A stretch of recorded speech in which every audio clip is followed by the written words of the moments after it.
তোমরা যারা আমার মতন বিগিনার্স আছো, শঙ্খ বাজাতে একদমই পারো না যারা, আমিও শঙ্খ বাজাতে পারতাম না, একদম ভুল ধারণা ছিল। আমি শঙ্খ বাজাতাম, আমি ভাবতাম আওয়াজ তো বেরোচ্ছে, হয়তো আমি ভালো বাজাই, কিন্তু না, পুরোটাই ভুল।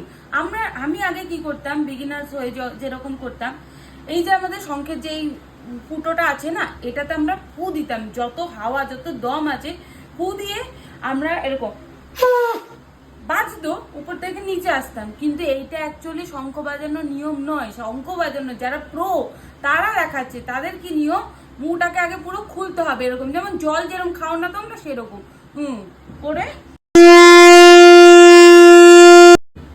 এরকম করে শঙ্খটা বাজিও তোমরা।